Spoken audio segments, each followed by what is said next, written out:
remember all of the hard times, 'cause I remember so well. Let's play a little game. Let's wait until it's raining and kick them all out like a Martin. Let's go to Chinese. Hey guys, it's me. I'm back. Tasha Bennett here, out at Rookies segment, all about me. So, we're going to get right into it. Test positive. Pittsburgh Steeler James Harrison. He will be the first person in NFL to be suspended for doing something no one else has done. He had tested or recorded him taking a urine test on a spontaneous drug test. This isn't the first time that he did this. A person came up and gave him his test, and he said, "Well, I'm going to record it."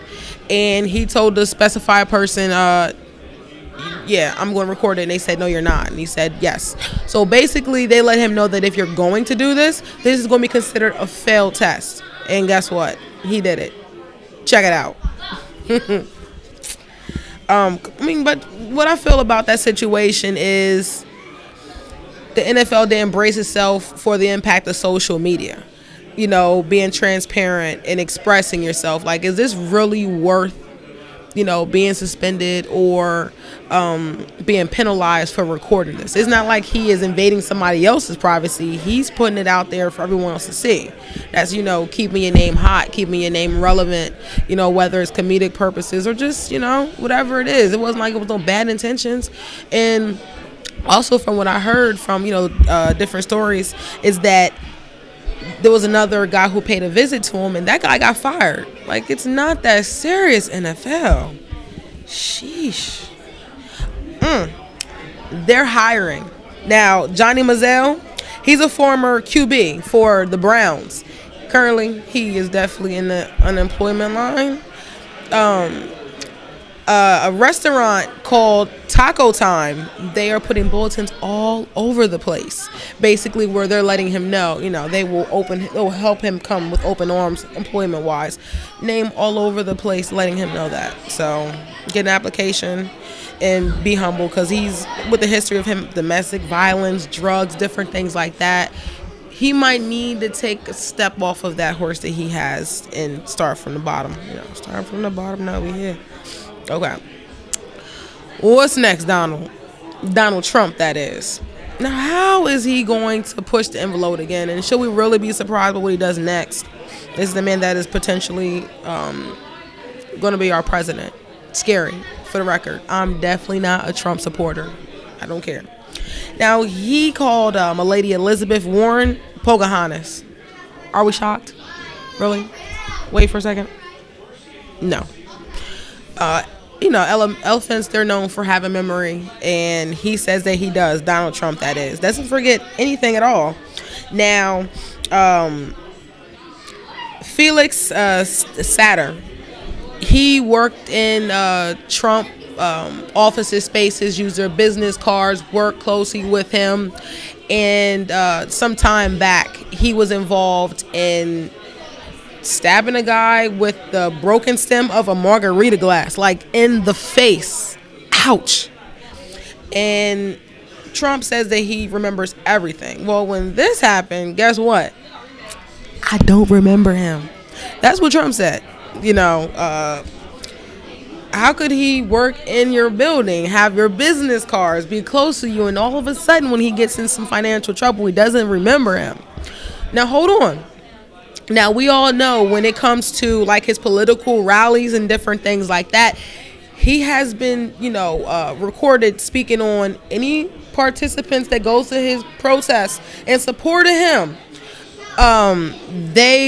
Protesters, they will potentially be assaulted, verbally, assaulted physically, and the people that put hands or anything on those protesters, he'll post bail for. So what you're saying is you have to be assaulting a protester and then he'll remember you? Help me figure that one out, Okay. Lunch and dinner is served. Listen up to this one. Now, around the time about May 9th of this year, Health inspector came to Hibachi's, and this is the Hibachi's that's located in Lower Paxton, and they failed 16 violations, and on top of that, they their certificate was being verified, checked, and everything. This was dated for the 15th, 2015. It was discovered they were using certificates that went back of being discontinued 2010. It's 2016. And if we just say 2015, that means you basically have gone under the radar, non-confirmed, up-to-date, health standard-wise for 5 years. Disgusting. Now, some of the violations, they consisted of fly traps being held over food preparation areas, and as well as food storage areas, like fly strips, dead flies, living flies, potentially falling from the strips and into your sushi. Yum. Not really. Just joking. That's disgusting. So you might want to stay clear of that. I'm just saying. Dirty ice buckets, mold in various different places. Bottoms. Oh, that's disgusting. Just dirt everywhere. Top, bottom shelves. Very disgusting. Okay, on to the next. Transgender bathroom backlash. Knew this was coming. Okay, this is kind of wrong now. Now we have a situation where a woman was being attacked in a Walmart bathroom. Now hold on before you start thinking a little. This woman was attacked by other women for being confused for being a guy, and she was assaulted, and they attempted to remove her out of the bathroom. Like, I don't know what's worse, is that she got her butt kicked, or that she got her butt handed to her because women mistaken her for being a guy.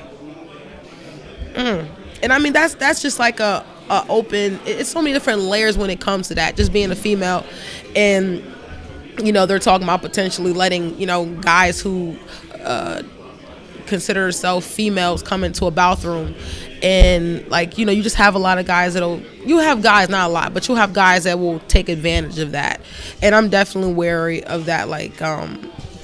I identify as a woman and come in and they could have perverted thoughts, let alone they come in and may prey on a young little girl. You know what I mean? So now moms and dads have to walk their little girls to the bathroom. That may be, okay. All right. Now, there was a situation involving a mother and a 13-year-old daughter in Chicago, the south side of Chicago, where they both played a part in stabbing a 15-year-old girl, honor roll student, to death. This story is very sad because, as a parent, you're supposed to, not accompany or assist or encourage your child to murder. For one, I'm just saying, the streets are really crazy out here, and parents are supposed to protect their kids, from the monsters out there. You don't turn your kids into monsters. And protecting your kids, you basically turn it around to where you're supposed to give your kids, the best mindset, best judgment, different things like that. And instead, you shorten your child's life as well as your own by going to jail. That kid's life is cut short, as well as the victim, which is, I feel so sorry for, the victims involved with that situation. So anyway, thank you for, watching and tuning in and seeing me. I will be here next week again, next Thursday. So you have a good night. Thank you for tuning in. Bye, guys. Yeah, oh, yeah.